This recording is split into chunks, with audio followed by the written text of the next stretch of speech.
السلام علیکم ورحمۃ اللہ وبرکاتہ۔ ان الحمد للہ نحمده ونستعینه ونستغفره ونؤمن به ونتوکل علیہ ونعوذ باللہ من شرور انفسنا ومن سیئات اعمالنا من يهده الله فلا مضل له ومن يضلله فلا هادي له واشهد ان لا اله الا الله واشهد ان محمدا عبده ورسوله اما بعد فاعوذ باللہ من الشیطان الرجیم بسم اللہ الرحمن الرحیم ان الشیطان للانسان عدو مبین رب اشرح لی صدری ویسر لی امری واحلل عقدۃ من لسانی یفقهوا قولی رب زدنی علما۔ تمام قسم کی تعریفیں اللہ رب العالمین کے لیے ہے جو اس کائنات کا پیدا کرنے والا ہے، پالنہار ہے، مدبر ہے، منتظم ہے، خالق ہے، اور درود و سلام نازل ہو سید المرسلین رحمت للعالمین تمام نبیوں کے رسولوں کے سردار جناب محمد مصطفیٰ صلی اللہ علیہ وسلم پر۔ ناظرین، میں کمال الدین سنابلی آپ کی خدمت میں حاضر ہوا ہوں اپنا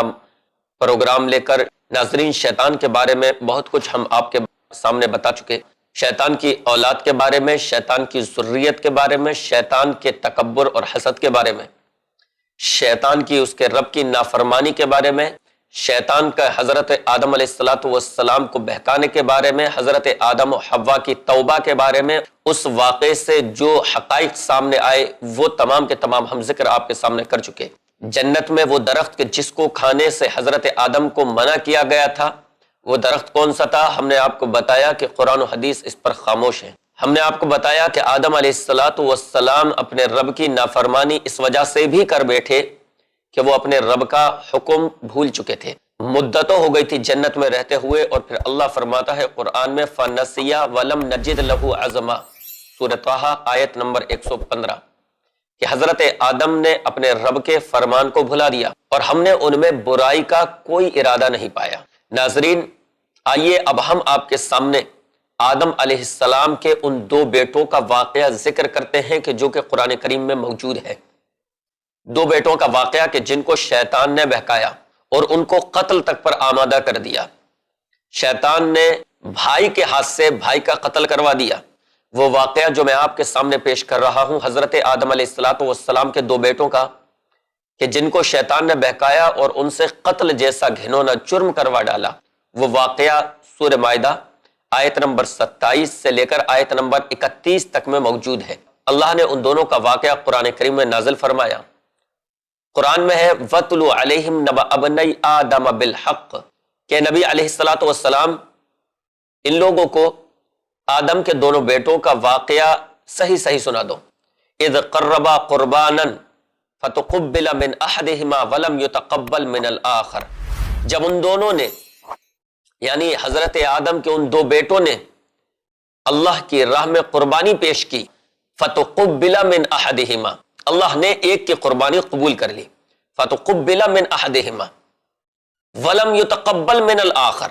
لیکن اللہ نے دوسرے شخص کی قربانی قبول نہیں کی۔ دو بیٹے تھے آدم کے، یعنی دو بھائی، ایک کی قربانی قبول کر لی اور دوسرے کی قربانی اللہ نے قبول نہیں کی۔ اب یہ جو بھائی تھا، یہ جو شخص تھا، اس نے حسد میں آ کر، شیطان کے بہکاوے میں آ کر اپنے اس بھائی کا قتل کرنا چاہا کہ جس کی قربانی قبول ہو گئی تھی۔ قال لأقتلنک، اس نے کہا کہ میں تجھ کو قتل کر ڈالوں گا۔ قال انما يتقبل اللہ من المتقین، اس بھائی نے کہا کہ جس کی قربانی قبول ہوئی تھی کہ اللہ تعالیٰ تو تقوی والوں کی قربانی قبول فرماتا ہے،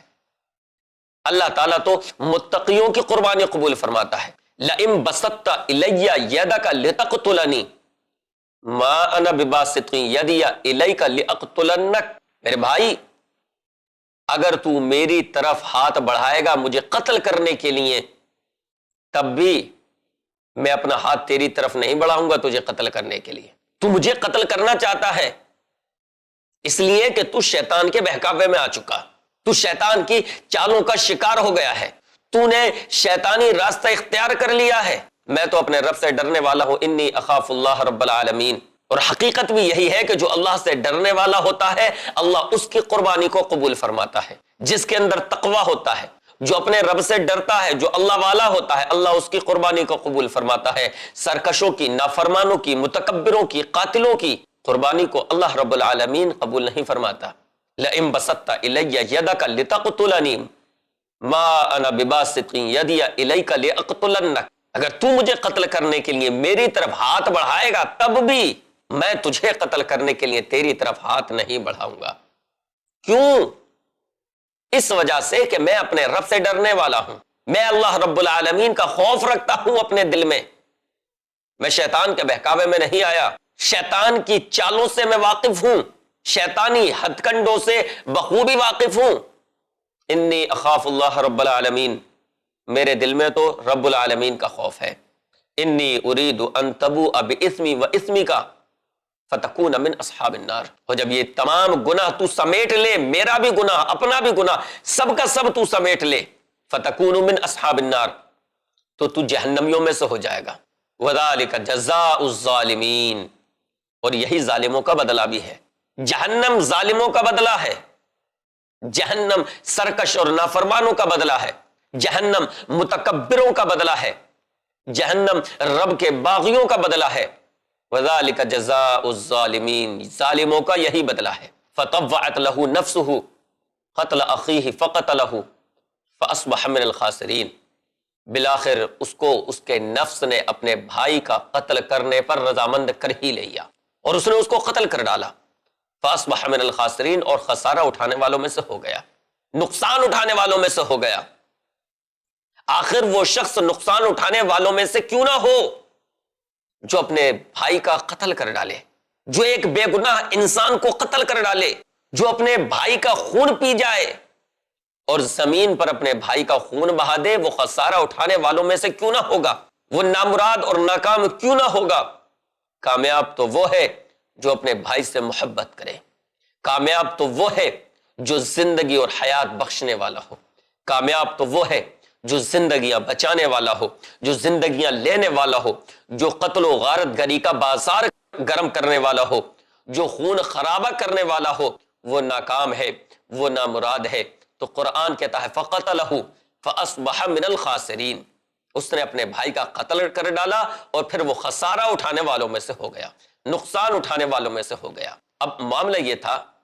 کہ جب اس نے اپنے بھائی کو قتل کر دیا تو اب اس کی سمجھ میں نہیں آ رہا تھا کہ میں اس کی لاش کا کیا کروں۔ حدیث کے مطابق روئے زمین پر یہ پہلا قتل تھا، اس سے پہلے کسی انسان نے کسی انسان کو قتل نہیں کیا تھا۔ اسی وجہ سے حدیث میں آتا ہے، نبی علیہ الصلوۃ والسلام نے ارشاد فرمایا کہ جب بھی روئے زمین پر کوئی قتل ہوتا ہے تو اس کا گناہ اس قاتل کے ساتھ ساتھ آدم کے اس بیٹے پر بھی ہوتا ہے کہ جس نے پہلا قتل کیا تھا۔ روئے زمین پر یہ پہلا قتل تھا۔ قرآن کہتا ہے فَبَعَثَ اللَّهُ غُرَابًا يَبْحَثُ فِي الْأَرْضِ لِيُرِيَهُ كَيْفَ يُوَارِي سَوْءَةَ أَخِيهِ قَالَ يَا وَيْلَتَا أَعْجَزْتُ أَنْ أَكُونَ مِثْلَ هَذَا الْغُرَابِ فَأُوَارِيَ السَّوْءَةَ أَخِي، اللہ نے کوا بھیجا اور کوا زمین کو کھود رہا تھا تاکہ اس کو دکھا دے کہ وہ اپنے بھائی کی لاش کو کس طرح سے دبائے۔ جب اس نے یہ دیکھا کہ ایک کوا زمین کو کھود رہا ہے اور زمین کو کرید رہا ہے، اس کی مٹی باہر اپنے پیروں سے اپنی چونچ سے نکال رہا ہے، تو فوراً پکار اٹھائیے، قال یا ویلتا، ہائے افسوس، اعجزت ان اکون مثل هذا الغراب فاواری سوءة اخی، میں تو اس کوے سے بھی گیا گزرا ہوں، اپنے بھائی کی لاش کو میں چھپا بھی نہیں سکتا اس کوے کی طرح، مجھ سے زیادہ سمجھدار، مجھ سے زیادہ عقل والا تو یہ کوا نکلا، یہ کم از کم مٹی تو کھود رہا ہے، یہ کم از کم زمین تو کھود رہا ہے، لیکن میں تو اس کوے سے بھی گیا گزرا ہوں، میں اپنے بھائی کو اس طرح سے مٹی کھود کر دفن بھی نہیں کر سکا، میرے ذہن میں یہ خیال بھی نہیں آیا کہ اپنے بھائی کی لاش کو اس طرح سے دفن کر سکتا ہوں۔ فاصبح من النادمین، اب وہ شرمندہ ہو گیا، لیکن بعد میں شرمندہ ہونے سے کیا فائدہ؟ انسان جب شیطان کی چال میں آتا ہے، جب شیطان اس کو پرفریب دنیا دکھاتا ہے، پرفریب ترقی دکھاتا ہے، تبھی اس کو شیطانی چال سے بچنا چاہیے، اس کو گناہ کرنے سے پہلے ہی سوچنا چاہیے کہ یہ کام غلط ہے، یہ کام درست نہیں ہے، پھر بعد میں انسان پچھتاتا ہے۔ بعد میں پچھتانے سے بہتر ہے کہ انسان پہلے غور کر لے، پہلے غور و فکر کر لے اور پہلے اس حرکت سے باز آ جائے۔ فاصبح من النادمین، وہ بھی اپنا بھائی کا قتل کر کے شیطان کے بہکاوے میں آ کر بہت زیادہ شرمندہ ہوا۔ ناظرین، یہاں پر پھر ایک چیز کی ہم وضاحت کر دیں کہ ان دونوں بھائیوں کا نام کیا تھا، قاتل اور مقتول، ان دونوں کا نام کیا تھا؟ تو معلوم ہونا چاہیے کہ قرآن و حدیث ان دونوں کا نام بتانے پر خاموش ہیں۔ قرآن میں کہیں بھی ان دونوں بھائیوں کا نام مذکور نہیں ہے، اور نہ ہی حدیث نبوی صلی اللہ علیہ وسلم میں ان دونوں بھائیوں کا نام بتایا گیا۔ البتہ تفسیری روایات کے مطابق مفسرین ان آیات کی تفسیر میں تواتر کے ساتھ ان دونوں بھائیوں کا نام جو بتاتے ہیں وہ ہے حابیل اور قابیل، یعنی قابیل نے اپنے بھائی حابیل کو قتل کیا۔ اور مفسرین یہ بات بھی ذکر کرتے ہیں کہ دراصل معاملہ یہ تھا کہ حابیل کی شادی جس لڑکی سے طے تھی وہ لڑکی خوبصورت تھی، اور قابیل کی شادی جس لڑکی سے طے تھی وہ لڑکی بدصورت تھی۔ تو قابیل نے چاہا کہ میں اس لڑکی سے شادی کروں کہ جس سے حابیل کی شادی طے ہے، حابیل کا نکاح طے ہے۔ دونوں میں جھگڑا ہوا، دونوں میں نزاع ہوا۔ آدم علیہ السلام نے یہ کہا کہ ٹھیک ہے، تم دونوں اللہ کی راہ میں قربانی پیش کرو، اور جس کی قربانی قبول ہو جائے گی اسی کی شادی اس لڑکی سے ہوگی۔ اور اس زمانے میں قربانی کی قبولیت کا طریقہ یہ تھا کہ جس کی قربانی قبول ہوتی تھی آسمان سے ایک آگ آتی تھی اور اس کو کھا جاتی تھی۔ جب حابیل اور قابیل دونوں نے اللہ کی راہ میں قربانی پیش کی تو اللہ رب العالمین نے حابیل کی قربانی کو قبول فرمایا اور قابیل کی قربانی کو قبول نہیں فرمایا۔ تو اب قابیل کے دل میں بغض و حسد کی آگ اور زیادہ بھڑک اٹھی۔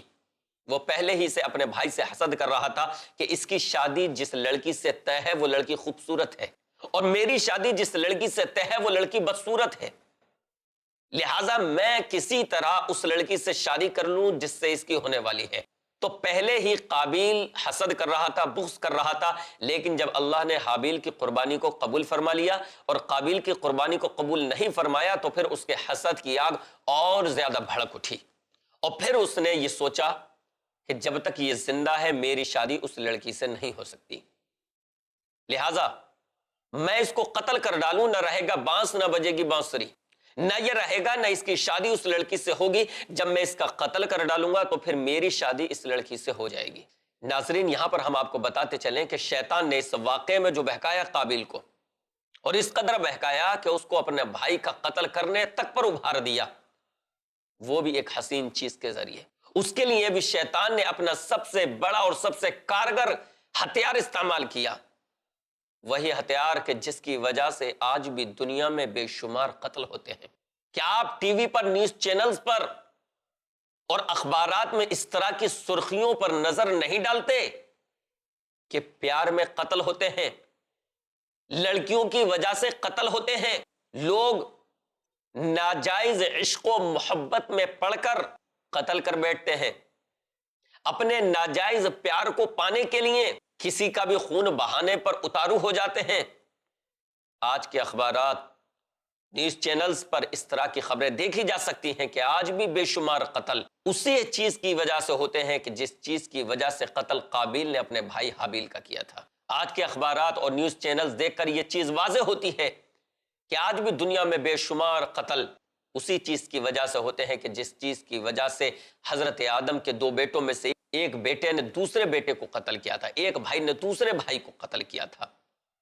آج بھی عشق و محبت کا جنون لوگوں کے ذہنوں پر سوار رہتا ہے، اور وہ اپنی اس ناجائز ہوس کو حاصل کرنے کے لیے اس قدر آگے بڑھتے ہیں کہ اگر ان کی راہ میں کوئی آتا ہے تو وہ اس کا صفایا کرنے میں لمحہ بھر بھی نہیں سوچتے۔ جو ان کی راہ میں آتا ہے، اگر بوڑھے ماں باپ آئیں تو کبھی کبھی تو ایسا ہوتا ہے بدنصیبی انسان کی کہ اگر اس ناجائز محبت کے درمیان اگر ماں باپ آئے تو بوڑھے ماں باپ کا قتل کر دیا جاتا ہے، اگر بھائی آئے تو بھائی کا قتل کر دیا جاتا ہے، اور اگر کسی وجہ سے اس ناجائز محبت کے لیے لڑکی تیار نہ ہو تو اس لڑکی کی زندگی برباد کرنے کی لڑکا کوشش کرتا ہے، اس کو قتل کرنے کی کوشش کرتا ہے، اس کی زندگی کو بیکار کرنے کی کوشش کرتا ہے، اس کے مستقبل کو تباہ و برباد کرنے کی کوشش کرتا ہے۔ اور آپ اخبارات پڑھتے ہوں گے، سوشل میڈیا میں اس طرح کے واقعات دیکھتے ہوں گے، نیوز چینلز پر یہ خبریں آپ سنتے اور دیکھتے ہوں گے کہ لڑکا جس لڑکی سے محبت کرتا ہے، جب وہ لڑکی اس کو دھوکہ دے دیتی ہے تو وہ اس کی زندگی برباد کرنے کے لیے شیطانی ہتھ کنڈے استعمال کرتا ہے، وہ اس کی زندگی کو تباہ و برباد کرنے کے لیے اس کے چہرے پر تیزاب پھینک دیتا ہے۔ اس طرح کے خبریں اخبارات میں ملتی ہیں پڑھنے کو کہ 2 موٹر سائیکل سواروں نے ایک لڑکی کے چہرے پر تیزاب کی بوتل پھینکی، جس سے لڑکی کا چہرہ جھلس اٹھا، جس سے لڑکی کا چہرہ خراب ہو گیا، لڑکی کے پیٹ میں چاقو گھونپا، لڑکی کو برہنہ کر کے بازاروں میں گھمایا، لڑکی کے ساتھ غلط حرکت کر کے اشلیل ویڈیو بنا کر یوٹیوب پر ڈالی، انٹرنیٹ پر ڈالی، تاکہ لڑکی کی زندگی تباہ و برباد ہو جائے۔ غرض یہ کہنا یہ چاہتا ہوں کہ اس وقت آدم علیہ السلام کے 2 بیٹوں کو شیطان نے جس ہتھیار کے ذریعے بہکایا تھا، آج اسی ہتھیار کو ہمارے لیے بھی شیطان استعمال کرتا ہے، اور انسانوں کی ایک کثیر تعداد اس وقت اس کے اس ہتھیار کو قبول کر چکی ہے۔ بتانے کا مقصد یہ ہے کہ ہمیں ان ہتھیاروں سے، شیطانی ہتھ کنڈوں سے چوکنا رہنے کی ضرورت ہے۔ اسلام ناجائز محبتوں کی اجازت نہیں دیتا، اسلام جائز محبتوں کی اجازت دیتا ہے، اسلام حلال طریقے سے پیار کرنے کی اجازت دیتا ہے،